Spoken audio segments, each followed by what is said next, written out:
The economy is a top concern for voters. Each of your campaigns has released an economic plan, so let's talk about the specifics. Governor Walz, Vice President Harris unveiled a plan that includes billions in tax credits for manufacturing, housing, and a renewed child tax credit. The Wharton School says your proposals will increase the nation's deficit by $1.2 trillion. How would you pay for that without ballooning the deficit? Governor, I'll give you 2 minutes. Yeah, thank you. And Kamala Harris and I do believe in the middle class because that's where we come from. We both grew up in that. We understand. So those of you out there listening tonight, you're hearing a lot of stuff back and forth, and it's good. It's healthy. That's what this is supposed to happen. You should be listening. How's this going to impact me? The bold forward plan that Kamala Harris put out there is talking about this housing issue. The one thing is there's 3 million new houses proposed under this plan with down payment assistance on the front end to get you in a house. A house is much more than just an asset to be traded somewhere. It's foundational to where you're at. And then making sure that the things you buy every day, whether they be prescription drugs or other things, that there's fairness in that. Look, the $35 insulin is a good thing, but it costs $5 to make insulin. They were charging $800 before this law went into effect. As far as the housing goes, I've seen it in Minnesota. 12% more houses in Minneapolis, prices went down on rent 4%. It's working. And then making sure tax cuts go to the middle class. $6,000 child tax credit, we have one in Minnesota, reduces childhood poverty by 1/3. We save money in the long run, and we do the right thing for families. And then getting businesses off the ground. The law as it stands right now is $5,000 tax credit for small business, increasing that to $50,000. Now, this is a philosophical difference between us. Donald Trump made a promise, and I'll give you this. He kept it. He took folks to Mar-a-Lago, said, you're rich as hell, I'm going to give you a tax cut. He gave the tax cuts that predominantly went to the top class. What happened there was an $8 trillion increase in the national debt, the largest ever. Now he's proposing a 20% consumption or sales tax on everything we bring in. Everyone agrees, including businesses, it would be destabilizing it would increase inflation and potentially lead to a recession. Look, this is simple for you. Where are we going? Kamala Harris has said to do the things she wants to do, we'll just ask the wealthiest to pay their fair share. When you do that, our system works best, more people are participating in it, and folks have the things that they need. Senator, I want to give you... You guys and I both know it's going to cost Americans. Whatever. I heard everything he just said. I don't believe anything that he just said. I just don't. Everything about these people just makes me cringe. It just feels dishonest. It just feels inauthentic. Everything. I can't stand them. I can't stand them. Moment to respond on that. But similarly, the Wharton School has done an analysis of the Trump plan and says it would increase the nation's deficit by $5.8 trillion. My question is the same for you. How do you pay for all that without ballooning the deficit? I'll give you 2 minutes. Well, first of all, you're going to hear a lot from Tim Walz this evening, and you just heard it in the answer, a lot of what Kamala Harris proposes to do.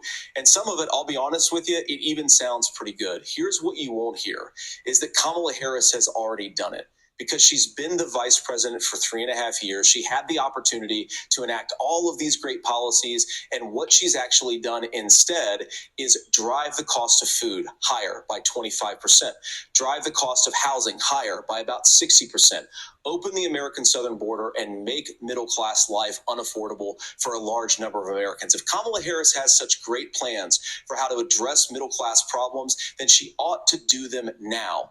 Exactly. Is he lying?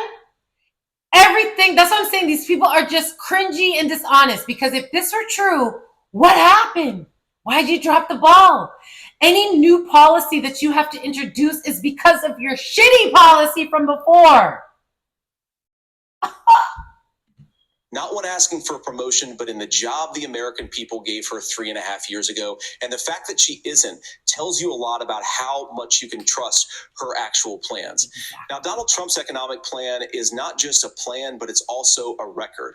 A lot of those same economists attack Donald Trump's plans, and they have PhDs, but they don't have common sense and they don't have wisdom. Because Donald Trump's economic policies delivered the highest take-home pay in a generation in this country, 1.5% inflation, and to boot, peace and security all over the world. So when people say that Donald Trump's economic plan doesn't make sense, I say, look at the record. He delivered rising take-home pay for American workers.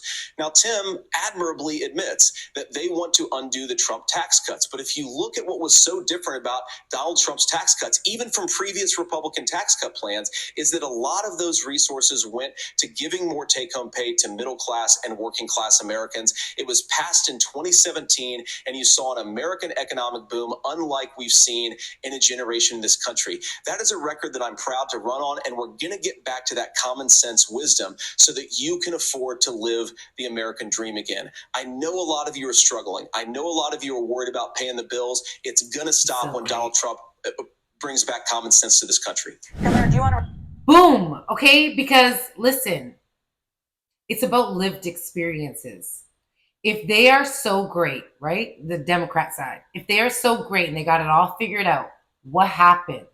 Why'd y'all drop the ball? Why is life harder than it's ever been for most Americans in a while? Why?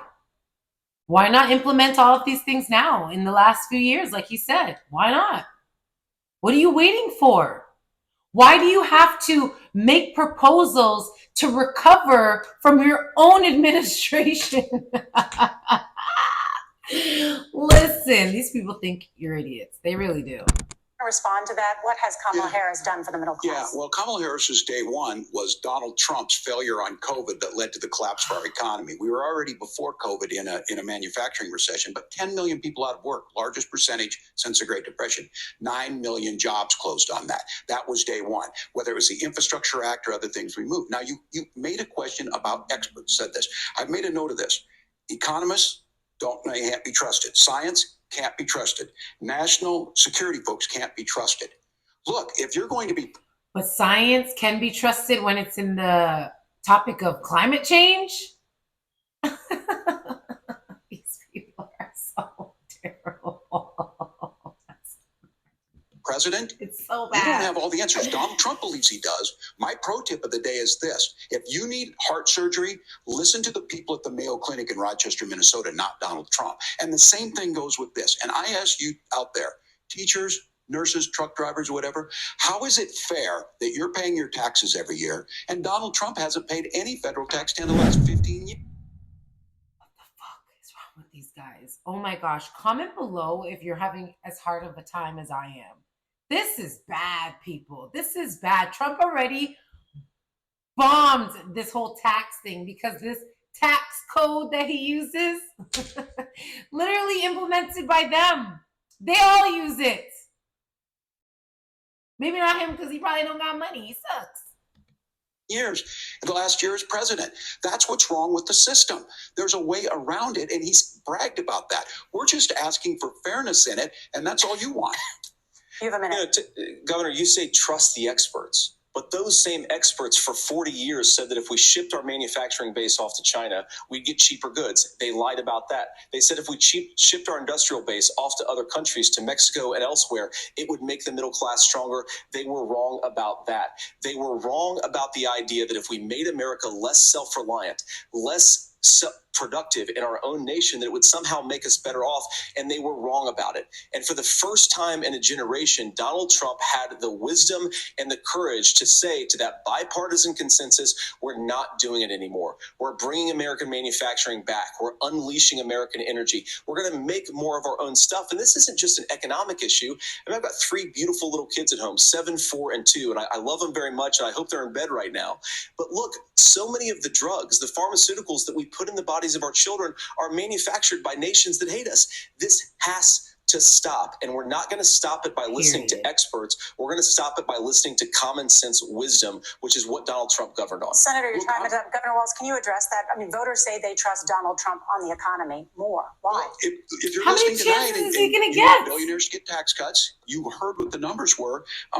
Look, I'm a union guy on this. I'm not a guy who wanted to ship things overseas, but I understand that, look, we produce soybeans and corn. We need to have fair trading partners. That's something that we believe in. I think the thing that most concerns me on this is Donald Trump was the guy who created the largest trade deficit in American history with China.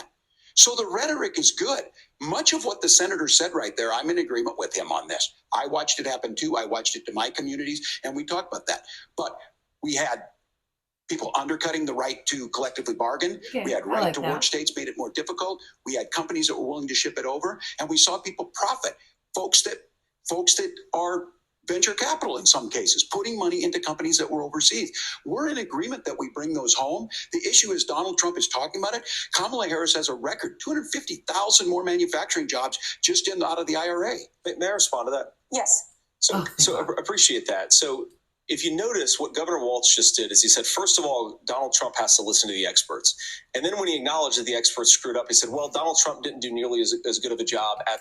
And he said he agrees because he's a union guy and he remembers seeing the same thing.